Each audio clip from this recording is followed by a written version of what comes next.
Assalamualaikum warahmatullahi wabarakatuh. Bismillah, alhamdulillah, wassalatu wassalamu ala rasulillah wa ala alihi wa sahbihi wa mawalah, amma ba'du. Bismillahirrahmanirrahim. Rabbi syrah li sadri wa yassir li amri wahlul 'uqdatam min lisani yafqahu qawli, amma ba'du. Kepada Bapak dosen pembimbing mata kuliah ilmu hadis atau studi hadis, Bapak Nanang Qasim yang kami hormati, teman-teman kelas Madin yang berbahagia. Di sini kami kelompok 2 yang terdiri atau dengan beranggotakan Bapak Abu Ya'la, Bapak Mu'tasim Billah, Bapak Raka Ansor Razak, Ibu Maskuriyah, Ibu Siti Maf'ula, Ibu Juwariyah, dan saya sendiri, Ibu Fitriyah. Di sini kami akan mempresentasikan tentang al-jarhu wa ta'dil.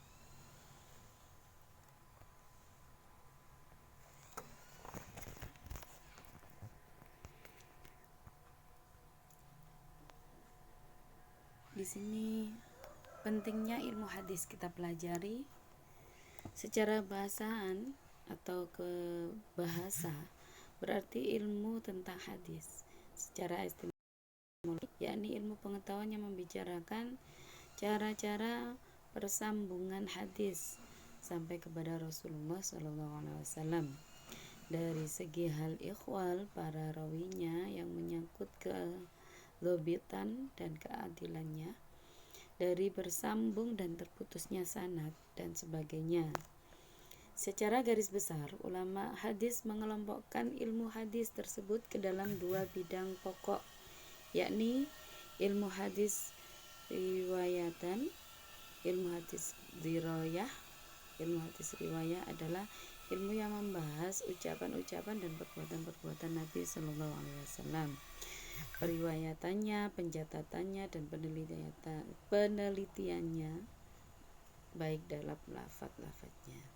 Yang kedua, ilmu hadis dirayah, yakni ilmu yang membahas pedoman-pedoman yang dengannya dapat diketahui keadaan sanad dan matan-matannya. Pengertian al-jarh wa ta'dil. Al-jarh menurut bahasa berarti luka, celah atau cacat. Ilmu jarah adalah atau jarhu adalah ilmu pengetahuan yang mempelajari kecacatan para perawi atau pada keadilan dan kedhobitannya. Sedangkan at-ta'dil menurut bahasa adalah at-taswiyah atau menyamakan. Menurut istilah, at-ta'dil adalah sesuatu yang terdapat dalam jiwa, bahwa sesuatu itu lurus, merupakan lawan dari lacur. Orang-orang yang adil berarti orang yang diterima kesaksiannya.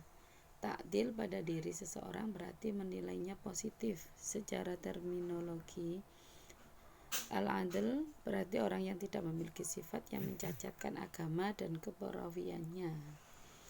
Berdasarkan pengertian yang dikemukakan oleh beberapa ahli, ilmu al-jarh wa ta'dil merupakan suatu materi pembahasan dari cabang ilmu hadis yang membahas cacat atau adilnya seorang yang meriwayatkan hadis. Baik, untuk sighat dan tingkatan al-jarh. Jarh dalam kitab Rijalul Hadis dibagi menjadi 3. Yang pertama adalah jarh yang tidak beralasan. Yang kedua,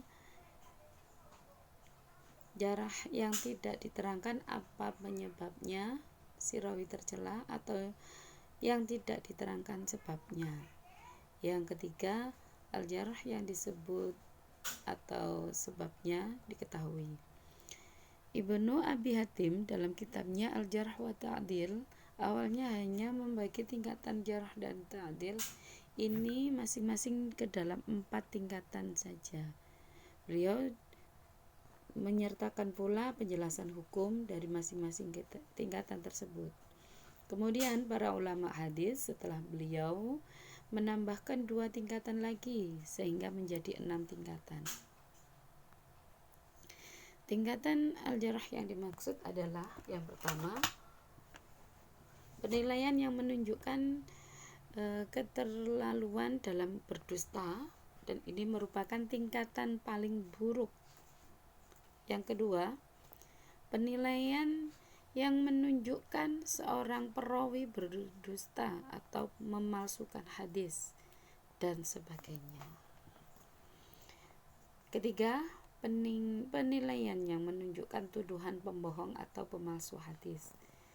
Tingkatan yang keempat, penilaian yang menunjukkan lemah sekali dan tidak boleh ditulis hadisnya.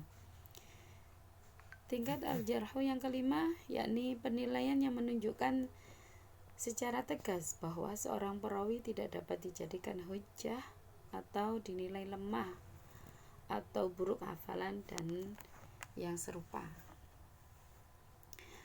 Tingkatan yang keenam, penilaian yang menunjukkan adanya kelemahan, lunak atau rendah. Sighat dan tingkatan ta'dil.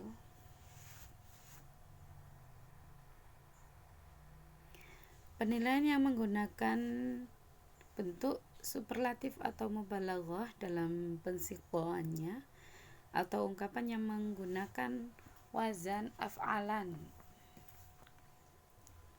Sighat. Yang kedua, penilaian dengan menyebut sifat yang menguatkan kesiqahannya, keadilannya, atau ketetapan periwayatan, baik dalam menggunakan lafaz atau makna. Yang ketiga, penilaian dengan menunjukkan adanya sifat siqah tanpa disertai dengan penguatan. Keempat, penilaian yang menunjukkan adanya sifat adil tanpa adanya isyarat ketelitian atau kekuatan hafalan. 5. Penilaian yang tidak menunjukkan pensiqahan ataupun celaan. Di sini disebut tajrih. 6. Penilaian yang mendekati dengan celaan atau jarh. Terima kasih. Demikian presentasi dari kami. Kurang lebihnya kami mohon maaf. Kami akhiri. Wallahul muwaffiq ila aqwamit thoriq wal 'afu minkum. Wassalamualaikum warahmatullahi wabarakatuh. Semoga bermanfaat.